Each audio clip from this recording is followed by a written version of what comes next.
Friends, I will say I have not seen any real exciting new knives for 2024 yet.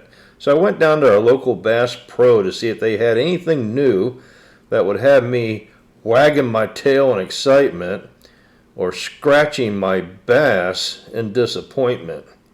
But before we get into it, please take a moment to subscribe to the channel, like this video, and share it to any of your friends that might like similar content.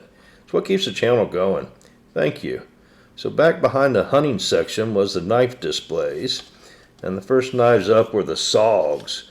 We had the Instinct, the Twinch 2, but then we got to some Benchmades. And I decided to check out the Shootout because I haven't held one yet. And I was really surprised how light it was. It worked very well, the mechanism. Felt good in the hand. Had a nice pocket clip. That was a nice deep carry.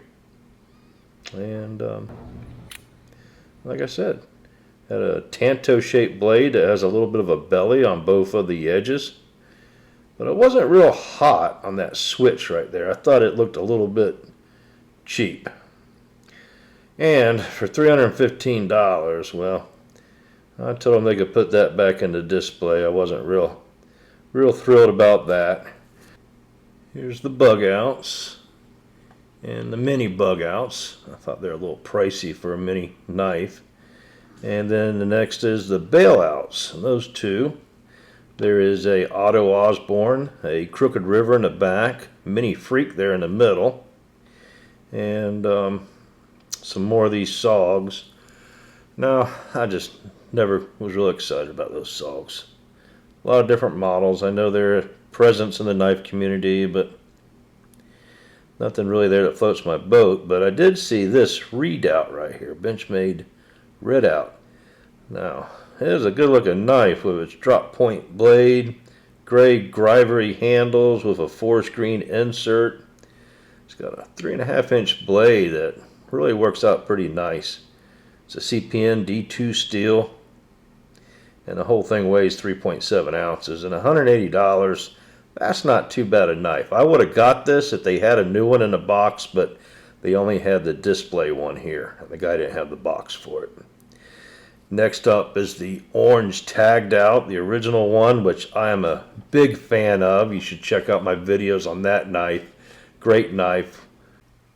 And more Benchmades down here. These are the Meat Eater fixed blades.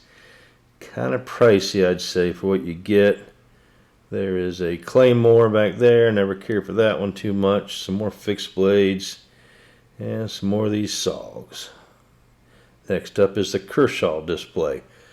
Like I said, probably one of the biggest manufacturers. They got so many different models, it's crazy. I don't even know how they keep up with them all. You got the CRKTs down here, little flippers. The only one I really liked was that little orange one. I thought it was cool. And here's some more down here. Guy told me they were all foreign made. So nothing to get real excited about there. But if you need a knife, I'm sure they're a good knife, you know, for 40, 50 bucks. They're good quality. Here's the ZT. I love that one in the titanium handles. Not so much that one. And I don't get that one at all. This one either. These little wooden knives are pretty cool. I'd like to get one of those one day. Here's the case knives. First up is the Marilla and S35 VN at 163. Not exciting enough. Here is a Folding Hunter and Brown Synthetic. Nothing exciting about that. Kinza S35 VN 144. I think I'd be in the Spyderco range. Not real big on these amber bones. Yeah. And there's some Bone Stag, Rust Lock. Just kind of plain. I like the colorful ones.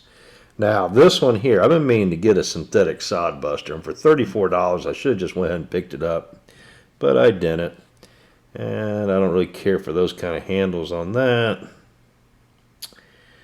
And yeah, just Nothing down here. I just really did it. Not a whole lot of knives in that big, huge display, are there? Yeah, I don't like the smooth handled ones. I like texture. That's not a bad knife. I probably should have thought about maybe that one. But yeah, kind of plain looking, huh? You got that John Wayne trapper in the middle there. Hard to see. And then we got the Gerbers. And I know some of y'all pronounce it Gerber, but I pronounce it Gerber, like the gerbil, you know? Kind of like Richard Gere's little pet back in the 80s. I just never was real big on these knives. I think they're kind of a play toy, you know? Walmart knife, that's what I call them. Gerbil, that's what I call them that. Look at this thing. What the heck is that, right? It looks like something you'd maybe work in your flower garden with or something. Next up with the Smith & Wesson. The Smith & Wesson, you know, they're odd knives. Some of them are pretty surprising. Like, look at that middle one there. That looks pretty cool. And then some of them are complete junk. I wish they would just go with quality knives and stick with them. You know, Smith & Wesson doesn't need to be putting out $29 knives.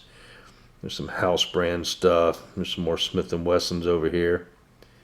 Like I said, some of them look pretty cool and some of them look like junk. There's one of the better looking ones. And then you got fancy looking knives. I'm not real big into those. Now there was a buck knife display and I thought I filmed it, but I missed it. And then on the way out I checked out this Work Sharp fixed angle sharpener, which compared to the Hapstone, it's got a Lego-like quality. And I was really surprised how much. Look how much wiggle that is in that blade holder. That's not a fixed angle. That's a multi-angle. And here's some more knives out in the center for $9.99. Probably the most exciting thing I saw all day. I do apologize. I will keep hunting for better knife content for you. Hopefully somebody's got something exciting. Thanks for viewing. Hopefully you subscribe, like the video, and share it to your friends. Thanks again.